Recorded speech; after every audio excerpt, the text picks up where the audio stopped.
In the rugged expanse of the Old West, where legends were born and tales of daring deeds echoed through the canyons, there existed a whiskey unlike any other. According to the folklore, whispered around campfires and told in hushed tones, a single sip of this 50-proof elixir made from the bountiful wheat fields of New Mexico was enough to make a man feel as he had been struck by lightning. Hence, the powerful spirit earned a vibrant name, Taos Lightning. But it was hard-earned reputation that left a lasting mark of the history of the West. Our story begins with a man named Simon Turley. He grew up in the backwoods of Madison County, Kentucky, but the family moved to Boone's Lick, Missouri in 1812 after his father passed away. Another famous person from Boone's Lick, Missouri, Kit Carson, who in my opinion is the most important person to the American West. These duo actually roamed the wilderness, their imaginations aflame with tales of the Southwest spun by a charismatic neighbor, a man named William Becknell. Becknell was a trailblazer, the man who blazed the Santa Fe Trail in 1821, opening the door to the wonders of New Mexico.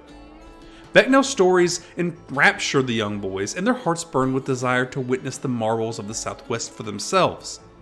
Guided by the promise of opportunity and riches, several families from Boone's Lick and the nearby town of Franklin headed to Becknell's call, embarking on a journey along the Santa Fe Trail to Taos. Among those families were Simon's older brothers, who had ventured ahead to establish a new life in the vast frontier of New Mexico. In 1829, Simon Turley, accompanied by a group of adventurous friends, set out to join his brothers in the Untamed land. Their most prized possession was a gleaming copper still, a beacon of their dreams to come. Upon arriving in the scenic Taos Valley, Simon Turley purchased a parcel of land in the picturesque Arroyo Hondo, a mere 10 miles north of Taos. The stage was set for the birth of a distillery that would etch his name into the annals of history. With the assistance of his friends, Simon embarked on the task of distilling whiskey from the bountiful wheat fields that stretched across the valley. Little did he know that his companions were more interested in the fruits of their labor than the art of running a business. Recognizing this, Simon made the difficult decision to pursue his distillery as a solo venture, bidding farewell to his wayward friends. But it was not just any whiskey that Simon crafted in the heart of Taos Valley. It was Taos Lightning, a spirit forged from the perfect blend of New Mexico's unique elements. The dry climate, coupled with the high elevation, lent an enchanting flavor to the wheat, elevating the whiskey to new heights of potency. Intrigued by the alchemy of taste and intoxication, Simon experimented tirelessly, refining his recipe with each batch. Legend whispered that the elixir contained the essence of the Rio Grande River itself, a gallon of its water, thick with the finest silt, blended with a pint of raw wheat alcohol. To this, Simon added a touch of Jamaican ginger, a pinch of bitters, and even a plug of chewing tobacco. My grandpa used plugs of chewing tobacco, I vividly remember. Kind of looks like a sausage that you would cut a plug off. Anyway, side note. Once the ingredients were united, the concoction was left to age overnight, steeping in the magic of the land. Some accounts spun tales of gunpowder and chili powder, claiming they lent the essence to the whiskey's fiery spirit. Yet, the truth of these embellishments remained veiled in the mists of time, intertwined with the folklore surrounding Taos Lightning. As the distillery thrived, Simon Turley's vision expanded. He erected a grand 2-story gristmill, standing tall beside the distillery, a testament to his ambition and ingenuity. A dam was constructed across the Rio Hondo, channeling its waters through a narrow slot canyon, providing the life force to power the mill's grinding stones. The allure of Taos Lightning spread like wildfire through the land. The mountain men, those rugged adventurers of the Old West, flocked to Simon's doorstep, drawn by whispers of the whiskey's electrifying power. They christened it Taos Lightning for the explosive force with which it surged through their veins, leaving them thunderstruck. Simon faced competition as other distillers sought to carve their own place in the whiskey market. Yet they paled in comparison to the might of Taos Lightning. Only a momentary hiccup occurred when a rival slashed prices to move their inventory swiftly before embarking on a journey to California.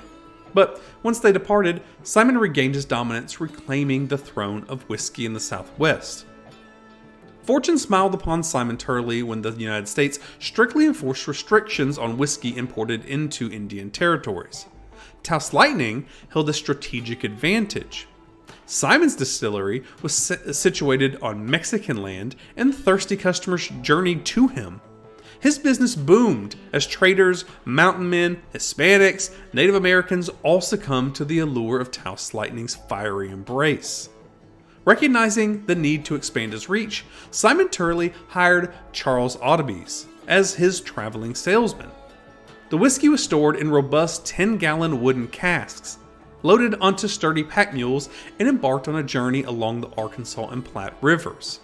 Charles journeyed tirelessly, traversing the wild lands, bartering and trading the casks to outpost keepers scattered along the route. The whiskey found itself in the hands of fur trappers and Native Americans who frequented these trading posts. Taos Lightning became a prized commodity, its reputation preceding it. The trappers passed the bottles from one rugged hand to the other, and occasionally the whiskey's influence extended even into the depths of British Columbia and beyond.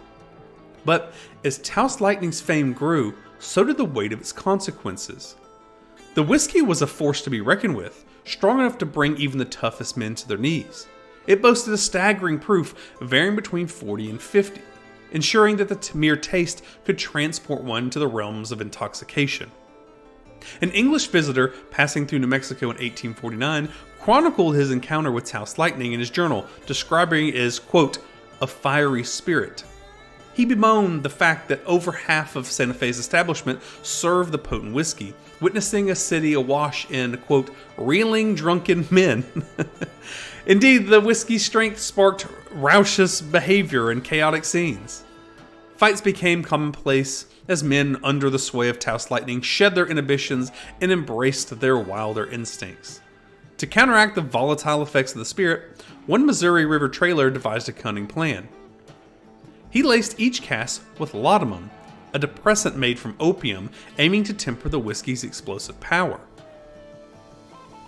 Before the arrival of Taos Lightning, alcoholism and drunkenness were kind of rare amongst Native Americans and Hispanic populations in New Mexico.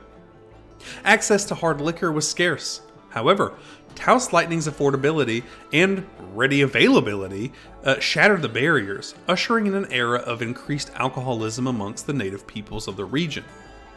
The traders, ever astute in their observations, recognized the Native Americans' weakness to the fiery whiskey. They actually capitalized on this vulnerability, offering generous swigs of Taos Lightning during trade negotiations. With each sip, the Native Americans succumbed to seductive embrace of the whiskey, more willing to part with their valuable buffalo robes for a mere fraction of their worth. As cunning as some traders were, others chose darker paths, resorting to treachery to gain the upper hand. On occasion, a trader would swap a diluted cask of Taos Lightning for unsuspecting Indians, aiming to con them out of their rightful share of trade deals. While alcoholic beverages were scarce in the Southwest during those days, they were not entirely absent.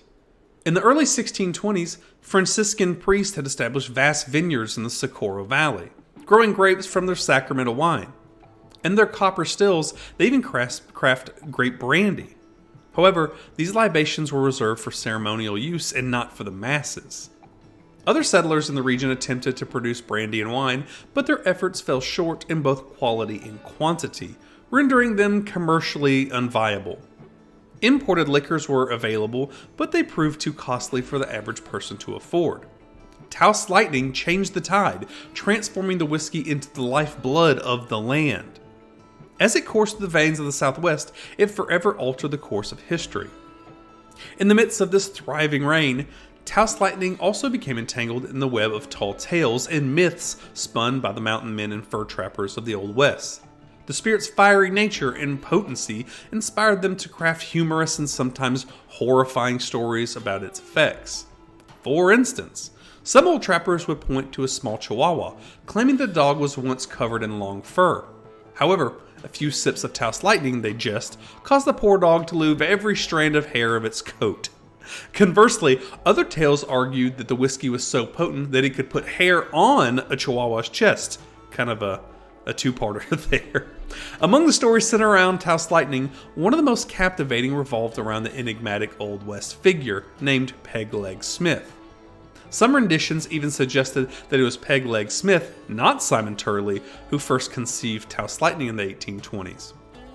Peg-Leg Smith was a cantankerous mountain man known for his unsavory exploits, including horse stealing and the kidnapping of Native American children for sale as slaves to Mexicans. His name was synonymous with mischief and lawlessness, making him an ideal protagonist for the Wild West tales. According to the legends, Peg-Leg Smith once found himself gravely injured when an Indian's arrow struck him in the knee, leaving him in dire need of a makeshift amputation. The whiskey came to his aid, dulling the pain and providing him the courage to perform the amputation himself, a feat achieved with a few swigs of Taos Lightning.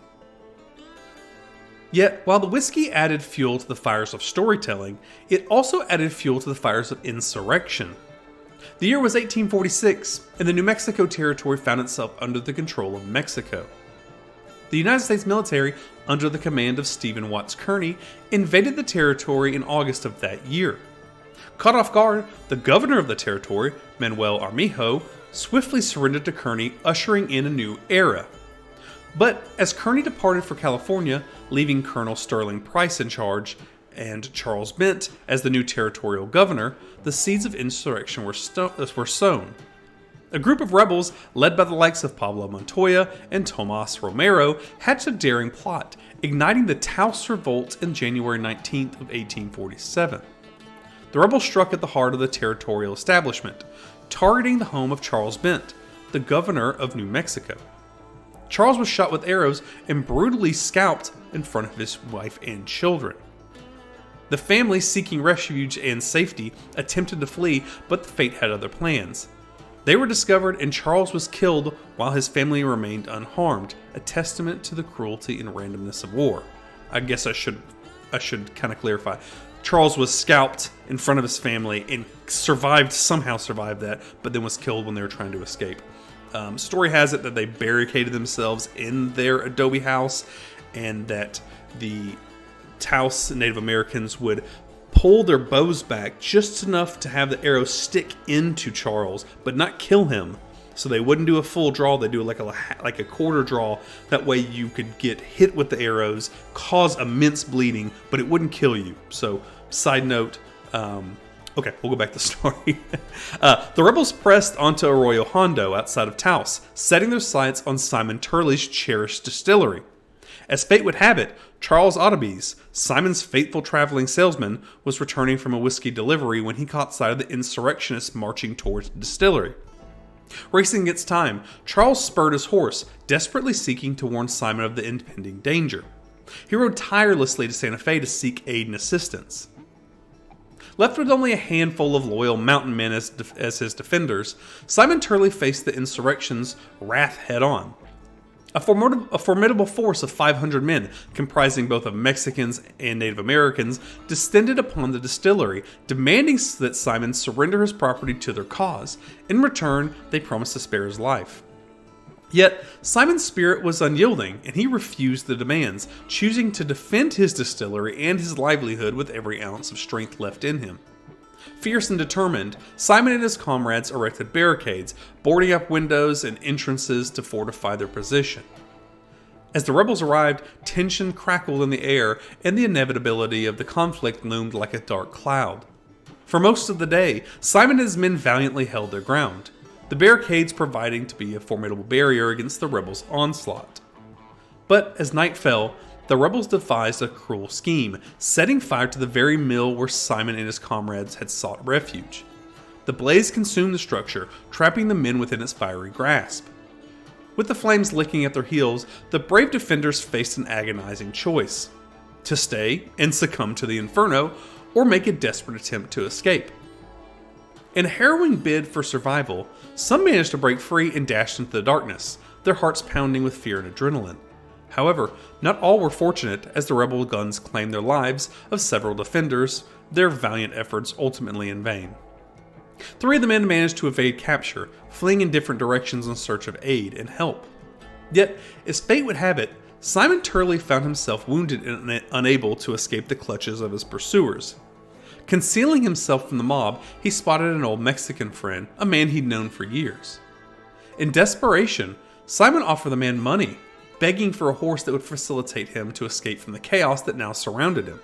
However, the friend's heart had turned to dark, and instead of offering a helping hand, he betrayed Simon's location to the insurrectionist. The outcome was grim.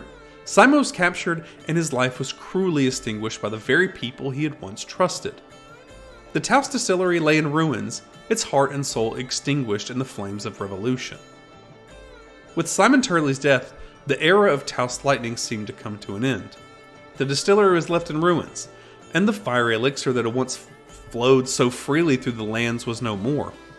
However, the story of Taos Lightning was not destined to fade into obscurity.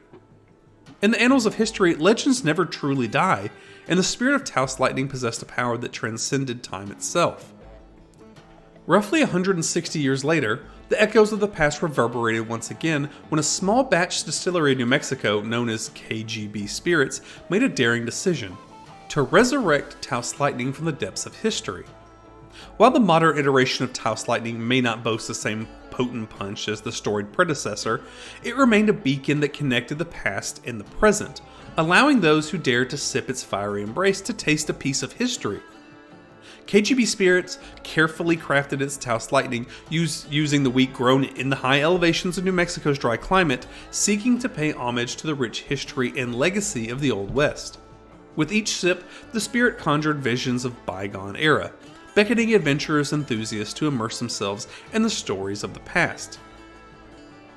And so, the legend of Taos Lightning lived on, entwined with the very fabric of history, and it whispered its tale to anyone who would listen.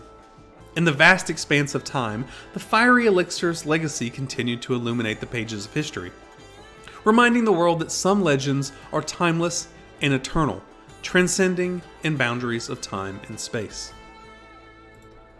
Just quickly before we end the video, I want to touch back on Kit Carson. We're going to do a full, very in-depth look into Kit Carson's life. But Kit Carson spent his time in Taos. His family was in Taos when the Taos insurrection or revolt happened. His family made it out, and he was on his way to Taos before Kearney actually ran into him on the road and turned him back around using some military law to escort Kearney from Santa Fe to California. And Kit Carson was known as the person who could get people across the desert and not die, using things like knowing where watering holes are, having relationships built with Native American tribes in the area. And one of the coolest things I've found in my studies of Kit Carson, he would use mules instead of horses because he found them easier to maintain, needed less water, needed less food.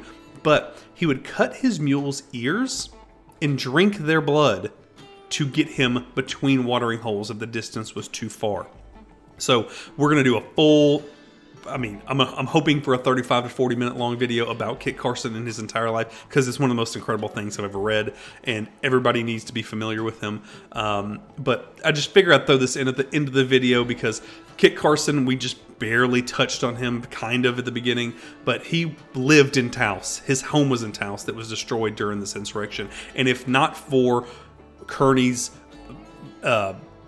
making him go back to California where he came from to deliver mail to Washington, D.C. about the conquest of San Francisco, Kit Carson may have died during this. His family escaped, but a lot of people died during the Taos insurrection. So I figured I'd just throw that in there at the end. Thank you so much for listening, and I hope y'all enjoyed.